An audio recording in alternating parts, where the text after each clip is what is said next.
오늘도 말씀을 들을 때 여러분 심령과 삶에 하나님의 축복이 충만하게 가득하기를 예수님 이름으로 축원합니다. 사람은 누구나 태어나서 잘 살려고 합니다. 잘 살기를 원합니다. 그러면 잘 산다는 게 뭐겠습니까? 아이들이 그럽니다. 아이고, 너 아버지 잘 사네.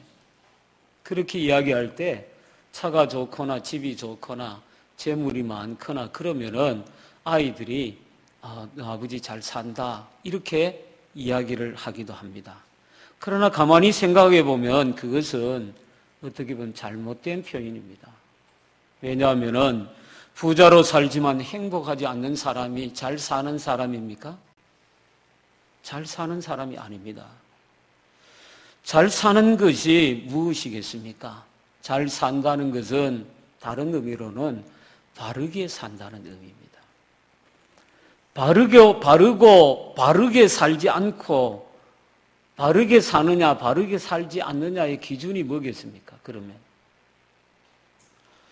분명한 것은 바로 산다는 것은 절대 기준은 우리 자신이 가진 어떤 것이 아니라는 것입니다.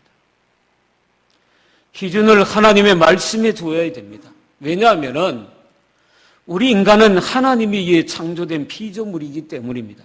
하나님께서 인간을 창조하신 목적과 의도에 맞춰 바르게 살 때 그 사람을 가리켜서 잘 사는 사람이다. 이렇게 말할 수 있을 것입니다. 우리가 비싼 가전제품을 사면은 반드시 사용하기 전에 뭐를 읽어봐야 되죠? 사용 설명서를 잘 읽어봐야 됩니다. 읽어보고 쓰는 사람하고 읽어보지 않고 쓰는 사람은 차이가 나게 됩니다. 자동차를 사도 자동차에 어떤 기능이 있는지, 크루즈 기능이 있는지, 선을 넘어가면 안 된다고 하는 기능이 있는지, 핸들이 조작할 때 조향을 자동차 자체가 잘 잡아주는 기능을 가지고 있는지, 그것을 잘 숙지하고 운전하는 사람은 자동차를 만든 사람의 뜻에 따라 잘 사용할 수 있습니다. 사용 설명서를 안다는 것은 그것을 내가 잘 사용할 수 있는 사람이 되는 거랑 마찬가지입니다. 여러분, 하나님을 믿는 성도들에게 성경이 뭐겠습니까? 성경은 우리 인생의 사용 설명서입니다. 여러분 믿으십니까?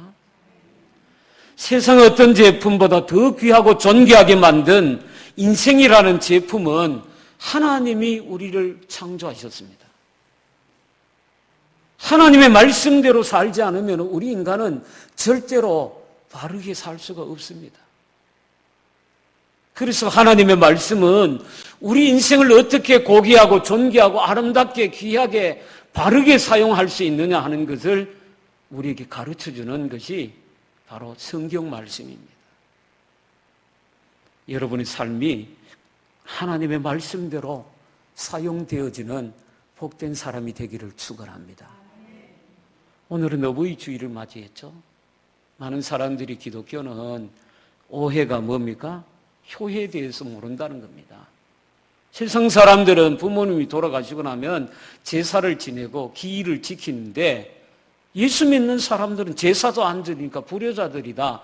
그렇게 유기해서 이야기를 하기도 합니다. 그러나 그것은 정말 오해입니다. 기독교의 근간이라 할 수 있는 10계명에 1계명에서 4계명이 뭡니까? 나 외 다른 신을 위하지 말라. 너를 위하여 우상을 만들지 말라. 그것들에게 절하지 말아라. 내 하나님 여호와의 이름을 망령되이 일컫지 말아라. 안식일을 기억하여 거룩히 지켜라. 이 네 가지는 하나님에 대한 말씀입니다. 그리고 5번째부터 10번째 계명은 우리 인간 간에 지켜야 될 계명입니다. 그 첫 번째, 5번째 계명이 내 부모를 공경하라는 말씀입니다. 살인하지 말라는 계명보다 내 부모를 공경하라는 계명이 앞서 있습니다. 인류의 계명 중에 우리 인간이 지켜야 되는 인간 간의 계명 중에 제일 첫 번째 계명이 내 부모를 공경하라는 말씀입니다. 예수님께서 골고다 언덕의 십자가에서 못이 박히셨습니다. 예수님이 십자가에 달리셔서 마지막 순간에 그 십자가에 달리셔서 우리에게 전해준 말씀이 7마디의 말씀. 그 말씀을 우리는 가상칠언이다 이렇게 부르죠. 예수님의 세 번째 말씀이 이 말씀이었습니다. 여자여 보소서 아들이니이다. 보라 내 어머니라. 예수님은 십자가에 달리셔서 실패한 아들이 아니라 자랑스러운 어머니의 아들입니다. 그렇게 선언하셨습니다. 어머니 보십시오. 어머니의 아들입니다. 어머니의 아들로 태어나서 이렇게 십자가에서 인류의 모든 죄를 담당하고 죽을 수 있어서 저는 영광입니다. 그런 어머니를 향한 예수님의 말씀이셨습니다. 여러분, 이보다 더 자랑스러운 아들이 어디에 있겠습니까? 그리고는 그 어머니가 예수님을 쳐다보고 있을 때 옆에 있던 예수님의 제자에게 주님이 어머니를 부탁합니다. 내 어머니다. 바로 예수님의 제자 요한이었습니다. 요한은 그때부터 예수님의 십자가에서 하신 말씀을 따라 어머니 마리아를 자기 집에서 봉양하면서 평생을 같이 살았다고 합니다. 예수님께서는 하나님이시지만 인간으로 오셔서 하여야 할 본분까지 다 하시고 마지막 자기가 할 수 없는 마지막 일까지도 자기 제자에게 부탁하시기까지 어머니를 귀하게 여기셨다는 것을 성경은 우리에게 말씀하고 있습니다. 바울도 효에 대한 말씀을 디모데에게 편지하면서 이렇게 당부했습니다. 디모데전서 5장 4절에 이렇게 말합니다. 만일 어떤 가부에게 자녀나 손자들이 있거든 그들로 먼저 가서 먼저 자기 집에서 효를 행하여 부모에게 보답하기를 배우게 하라. 이것이 하나님 앞에 받으실 만한 것이니라. 무슨 말씀이죠? 교회에 나오는 가부가 있으면 그 가부 중에 손자나 또 자녀들이 있다면 그 가부를 교회에서 담당하지 말라는 거예요. 자녀들이나 그 손자들이 마땅히 그 어머니를 섬기고 효도를 하도록 그렇게 가르쳐라. 그것이 사도 바울이 디모데에게 편지를 쓰면서 강조했던 말씀이었습니다. 기독교는 효를 중요시하는 종교입니다. 오늘 우리가 읽은 신명기 5장 16절 말씀에 다시 한번 보십시오. 이렇게 말합니다. 너는 내 하나님 여호와께서 명령한 대로 내 부모를 공경하라. 그리하면 내 하나님 여호와가 내게 준 땅에서 내 생명이 길고 복을 누리리라. 아멘. 부모를 공경하라는 것이죠. 공경의 의미는 여러 가지로 해석할 수 있겠지만 두 가지로 오늘 제가 요약을 해보려고 합니다. 첫째는 부모님의 권위를 인정해 드리면서 존경하는 것입니다. 그게 바로 부모를 공경하는 것입니다. 종교개혁자 마틴 루터는 우리에게 이렇게 가르쳤습니다. 부모님은 하나님의 대리자다. 이렇게 이야기했어요.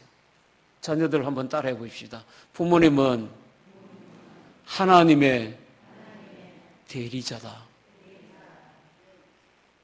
여러분, 우리가 하나님을 존경과 경외로 섬기는 그렇게 하듯이 하나님의 대리자인 부모님에게도 존경과 경외로 부모님을 공경해야 된다. 루터는 그렇게 이야기했습니다. 미국의 시골 학교에 조그마한 학교가 있는데 거기에 교회가 하나 세워졌습니다. 온 마을에 주일날이 되면 교인들이 다 모여서 같이 예배드리는 그런 마을이 되었습니다. 500여 명의 교인들이 모여서 목사님하고 예배를 드리는데, 그런데 그 마을에 있는 학교에서 영화를 하나 만들었어요. 그 영화 제목이 믿음의 승부라는 영화입니다. 처음에 마을 주민들이 1달러, 2달러씩 기부를 해가지고 그 영화를 만드는데 제작비를 댔습니다. 그 제작비가 얼마 안 돼요. 1만 달러 정도밖에 안 돼. 1만 달러. 우리로 말하면 한 1,000만 원 정도 들여서 만든 아주 저예산 영화예요. 요즘 우리나라 영화 미나리가 그죠? 여우주연상을 받을 정도로 윤여정 씨가 그런 히트를 했습니다만은 그 미나리 영화도 굉장히 저예산 영화죠. 그런데 이 마을에서 믿음의 승부라는 제목의 영화를 만드는데 56개국에 나가가지고 수익이 3,000배 이상을 거두는 놀라운 영화가 됩니다. 이 영화의 주인공이 알렉스 캔드릭스라는 목사님인데 자기가 주연하고 각본 쓰고 감독하고 전부 다 자기가 다 했습니다. 내용이 이렇습니다. 거기 마을에 샤일로 기독교 학교 미식 축구팀이 있습니다.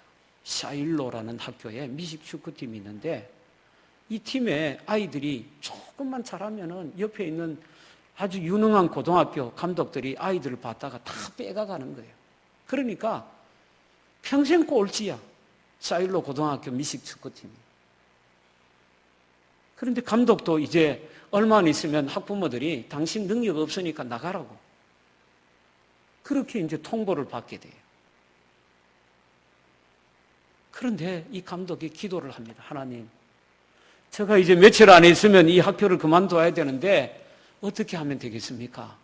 무릎을 꿇고 기도하는 중에 하나님이 이렇게 말씀하시는 거예요. 너는 뭘 위해서 그 학교에 있느냐? 대답을 못했어요. 자기 밥벌이 하는 것 같지도 않고 또 아이들을 위해서 있는 것도 이상한 것 같고 그 맨날 꼴찌나는 아이들 데리고 감독을 하고 있으니까 얼마나 힘들었겠어요. 대답을 못하는 거죠. 그러는 중에 이 감독이 이렇게 하나님 앞에 깨달음을 얻습니다. 아, 내가 하는 거는 교회에서 배운 대로 하나님의 영광을 위해서 해야 되는데 아니 내가 이걸 놓쳐버리고 매일 꼴찌를 벗어나려고 어떻게 하면 중위권이라도 올라가려고 매일 그것만 힘썼구나. 그때부터 아이들에게 이렇게 말합니다. 우리의 목표는 지금부터 1등이 아니다. 야, 너희들 5년 전에 1등했는 미식축구팀, 고등학교 1등팀 아느냐? 그러니까. 아이들이 아무도 몰라요. 3년 전에 누가 했는지 아나? 그러니까. 관심도 없어요.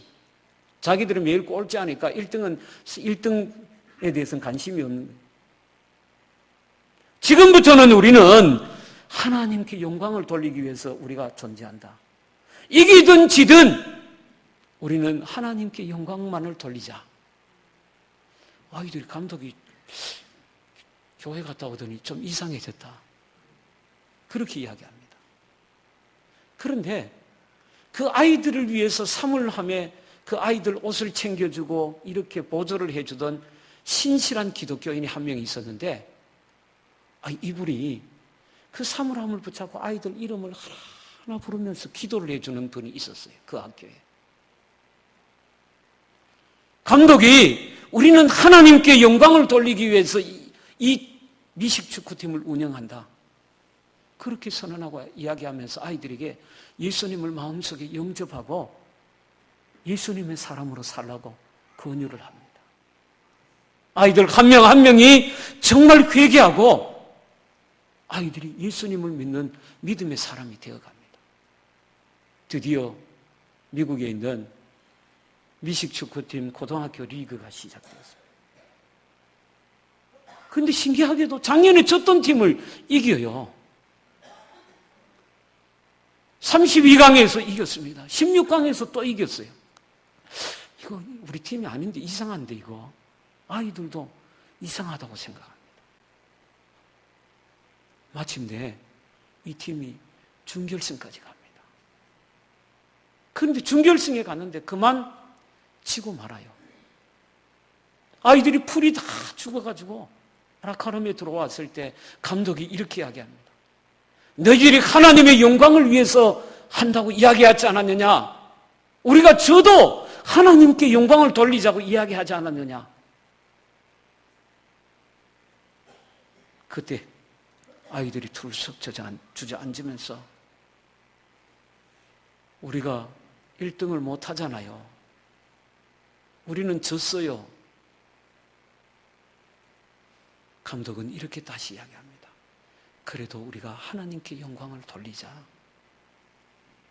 여기까지 온 것이 하나님의 축복이다. 아이들은 그때야 눈물을 흘리면서 감사하기 시작합니다. 기도가 끝났을 때 정말 이상한 일이 벌어졌습니다. 자기들하고 같이 준결승에서 다퉜던 팀이 부정선수를 다른 학교에서 빼가지고 와서 시합을 했기 때문에 졌는 자기 팀이 샤일로 고등학교 팀이 결승전에 가게 된다는 겁니다. 아무도 안 놀라네.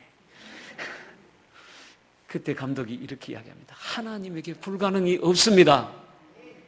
하나님에게는 불가능이 없습니다. 하나님이 하시려면 하실 수 있습니다. 샤일로 고등학교 미식이 축구팀이 전체 다 해봤자 25명인데 결승전에 나왔던 팀은 몇 명이냐면은 자이언츠 팀이었는데 팀 전체 인원만 해도 85명이에요. 85대 25로 싸워야 돼요. 미식 축구팀에는 선수를 계속해서 교체를 하잖아요. 그죠? 왜요? 체력이 떨어지고 힘이 약해지는 선수를 다시 다른 애들을 넣고 수비할 때와 공격할 때 선수를 교체를 합니다. 계속. 그런데 25대 85로 싸웠는데 점수는 24대 23으로 샤일로 고등학교가 결승전에서 승리를 합니다. 아이들도 놀라고 부모님들도 놀랍니다. 그런데 한 아이의 축구 선수 중에 한 아이의 아버지가 그 아이를 찾아왔을 때 아버지에게 그 아이가 얼마나 불손하게 대하는지 감독이 보니까 아버지를 완전히 아버지 취급도 안 하는 아이예요. 그래서 그 아이를 불러가지고 야단을 칩니다. 너는 그러면 안 된다. 이렇게 이야기해요. 아버지는 저에게 매일 명령만 하고 아버지는 자기 마음대로 하는데 왜 안 됩니까? 그 아이가 이렇게 이야기합니다. 그때 감독이 이렇게 하죠. 내가 아버지를 완전히 이해할 수 없다. 너는 아버지를 완전히 이해할 수 없어. 아버지는 아버지이기 때문에 너는 존중해 드리는 게 마땅한 거야. 그 아이가 반항하던 아이가 그 감독의 믿음으로 전해주는 그 말을 믿고 아버지에게 용서를 제가 빌어야 되겠네요. 그 길로 아이를 태워가지고 아버지 회사로 달려갑니다. 아버지가 회사에서 회의를 하고 있다가 아들이 들어오니까 놀라서 일어섰습니다. 그때 아이가 이렇게 이야기합니다. 아버지, 저에게 무슨 말씀을 하시든지 저는 아버지께 지금부터 순종하겠습니다.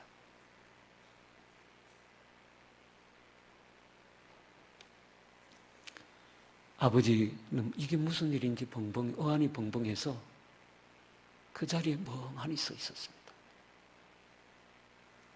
아이와 감독이 돌아가고 난 다음에 자기 자신이 샤일로 고등학교의 미식축구팀이 꼴찌만 매일 할 때 감독 쫓아내야 되고 제일 앞장섰던 아버지였거든요.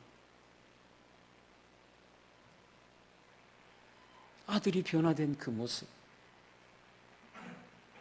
그 모습에 아버지가 감동을 받습니다. 아버지가 달라진 게 없었습니다. 그러나 이 학생의 아버지의 권위를 진심으로 인정해 드릴 때 그 아버지를 존경하게 됩니다. 부자관계가 급속도로 바뀌어지기 시작. 나중에 영화에 보면은 그 아버지가 그렇게 반대하던 아버지가 그 샤일로 고등학교의 미식축구팀 감독을 위해서 멋진 차를 한 대 사서 고등학교 감독에게 주는 그 장면이 나와 있습니다.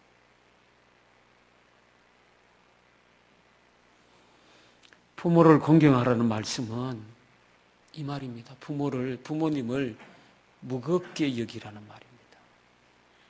가볍게 여기지 말라는 말이에요. 부모를 인격적으로 존중하며 존중히 여기라는 뜻입니다. 그러므로 자녀를 낳아준 부모가 무식해도 못생기고 가진 것이 없어도 부모를 귀하게 여기는 일이 자녀가 해야 될 마땅한 일입니다.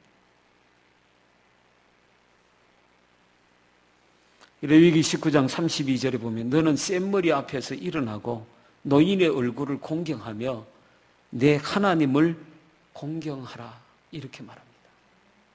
노인 공경과 하나님 경외가 나란하게 일직선으로 같이 놓여 있습니다. 저와 여러분이 부모님과 어르신들의 권위를 진심으로 인정해드리고 존중할 수 있는 믿음의 자녀들이 되기를 축원합니다.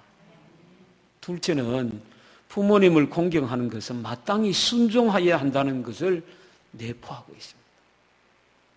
창세기 22장에 중요한 사건이 있죠.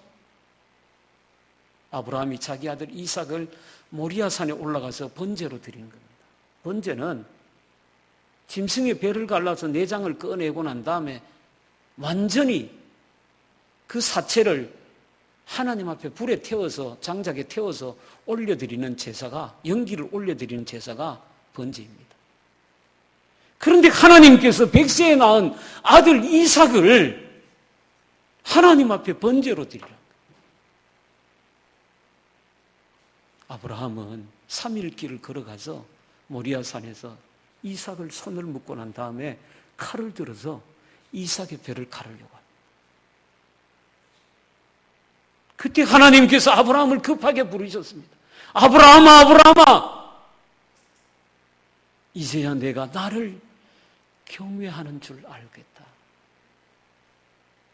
아브라함의 순종을 그렇게 하나님이 칭찬하십니다. 그런데 그 이야기에 이삭에 대한 이야기는 없습니다. 이삭의 아버지 앞에 기꺼이 그 자리에 올라가서 번제물이 되는 순종을 행했기 때문에 이 일은 이루어진 것이죠. 이삭이 그냥 그때 어린아이가 아닙니다. 벌써 20세 이상의 젊은 청년이었습니다.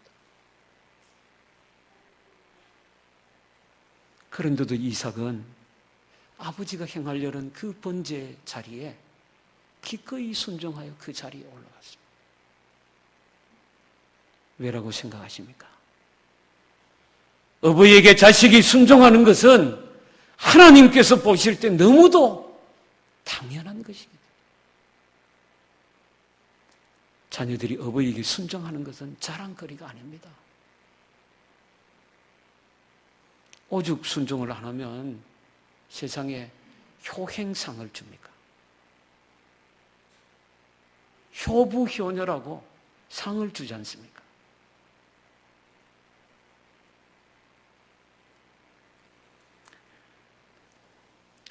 중국의 순자는 어부의 명령을 따르지 않아도 되는 경우가 세 가지가 있다고 이렇게 이야기했습니다.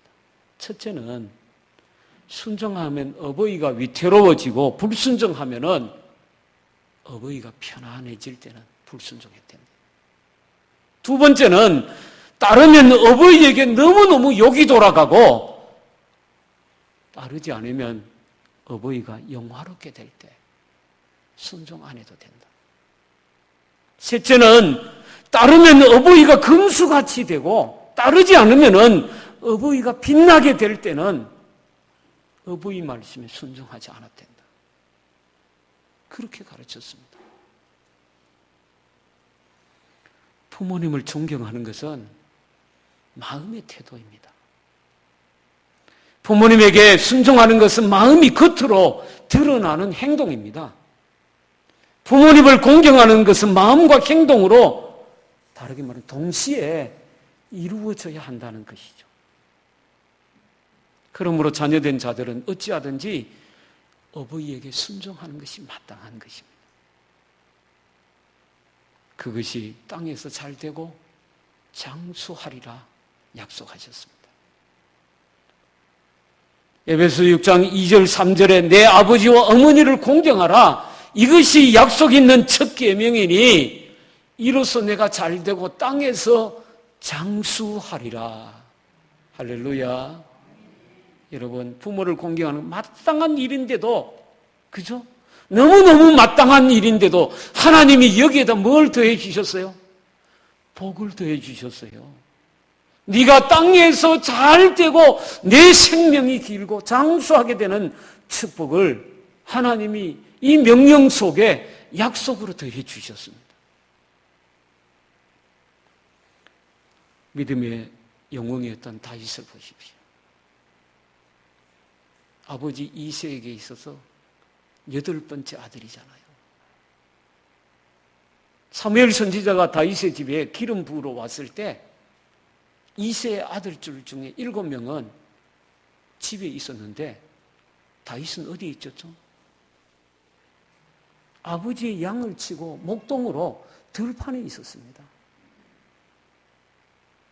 7명의 아들이 사무엘 앞에 다 지나간데 아니, 마지막 아들 더 없냐?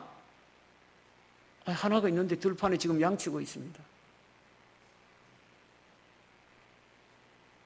그 아버지의 양을 치는데 다윗이 어떻게 쳤는지를 성경은 이렇게 말합니다. 얼마나 책임감 있게 쳤던지, 짐승떼가 와서 양을 물어가면 내가 쫓아가서 그 입을 벌려서 그 양을 빼앗아 왔습니다. 밤잠을 자지 않고 그 양을 지켰습니다. 그 말은 아버지의 말씀에 얼마나 철저하게 순종하는 아들이었는가 하는 것을 말합니다. 하나님이 그런 아들을 다윗을 선택해서 이스라엘의 위대한 목자장이 되게 하신 줄로 믿습니다. 하나님의 뜻이 거기에 있었어요. 여러분, 요셉을 보십시오. 요셉은 색동옷을 입고 아버지에게 사랑받는 아들이었습니다. 야곱의 12아들 중에 가장 사랑을 받는 아들. 그 말은 요셉이 아버지에게 그만큼 사랑받을 일을 했다는 일이 의미도 됩니다. 그것은 우리가 금방 알아합니다.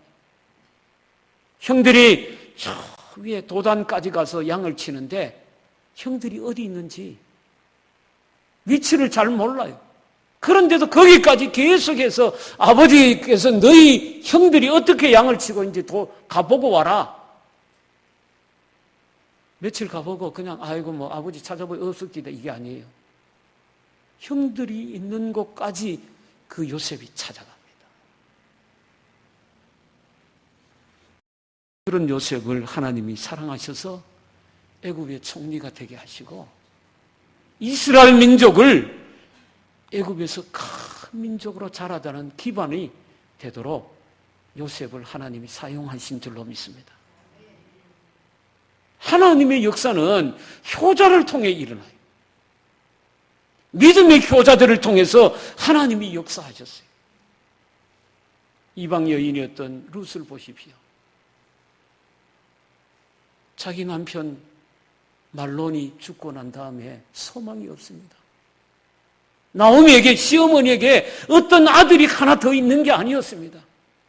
아들들 기련과 말론이 다 죽어버리고 남편도 엘리멜렉이 죽고 나오미 혼자 남은 집에 청상 가부들 셋이 남았습니다. 시어머니, 며느리 둘 전부 가부입니다. 베들레헴에 양식이 있다는 소식을 듣고 모압 땅으로 갔던 나오미가 베들레헴으로 돌아오는데 얘들아 너희 살 길 찾아서 가라. 너한테 무슨 소망이 있냐? 가거라. 그 며느리들을 보냅니다. 그런데 룻이 어떻게 합니까? 어머니를 따라서 가겠습니다. 저는 어머니의 하나님이 나의 하나님이 되고 어머니의 백성이 나의 백성이 될 것입니다. 룻은 믿음으로 어머니를 붙쫓았더라.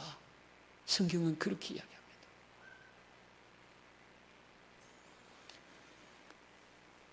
믿음으로 어머니를 섬겼던 룻을 통해서 하나님이 역사하셨죠.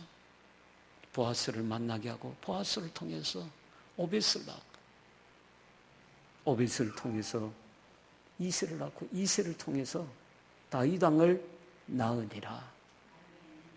하나님의 역사가 일으키시. 사랑하는 성도 여러분, 하나님은 아무나 불러서 사용하시지 않습니다. 하나님은 부모를 공경할 줄 아는 이들을 불러서 세우셨습니다. 성경은 부모를 공경하라는 것이 약속 있는 첫 계명이다. 그것이 하나님이 약속하신 복을 받는 비결이다. 이렇게 말합니다. 사랑하는 성도 여러분, 어버이의 은혜를 우리가 깨닫고 우리를 낳으시고 기르시며 돌봐주신 은혜를 우리가 늘 기억하고 살아생전의 효를 믿음으로 다하는 참된 믿음의 성도들 모두가 되기를 원합니다. 그리고 여러분 삶이 잘 되고 장수하는 그 축복까지도 더하여 받는 귀한 우리 금장교회 성도들이 되기를 예수님 이름으로 축원합니다. 기도하겠습니다. 은혜로우신 하나님 아버지, 오늘 5계명 내 부모를 공경하라는 주님의 말씀을 들었습니다. 오늘 어버이 주일을 맞이하면서 못난 자식으로 살아온 저희들을 용서하여 주시옵소서. 부모님의 말씀에 참되게 순종하는 자녀들이 되게 하옵소서. 어머니의 무게를, 아버지의 무게를 인정해 주는 그러한 자녀들이 될 수 있도록 도와주시옵소서. 부모님의 말씀에 무엇이든지 순종하여 부모님을 기쁘시게 해드리는 그러한 자녀들이 다 될 수 있게 해주시고, 우리 금장교회에 속한 연로하신 어른들, 부모님들을 하나님 축복해 주시고, 자녀들을 위해서 늘 기도하며 살아가시는 복된 삶이 되게 하시고, 건강에 복을 주셔서 이 땅에 사는 동안 더 평안하고 하나님의 축복 가운데 자녀들이 잘 되고 장수하는 복까지도 볼 수 있는 믿음의 부모님들이 되게 하여 주시옵소서. 하나님 아버지, 아직도 부모님의 구원을 위해서 기도하고 있는 자녀들이 있습니까? 하나님, 응답해 주시옵소서. 하나님이 기도를 들어주시옵소서. 그래서 저희와 같이 믿음으로 같이 예배하고 하나님께 영광 돌릴 수 있는 부모님들 모두가 되게 축복하여 주시옵소서. 그래서 부모님을 기쁘시게 하고 은혜로 살아가는 복된 가정들, 우리 금장교회 모든 성도들의 가정이 되게 하옵소서. 감사하며 예수님 이름으로 기도하옵나이다. 아멘.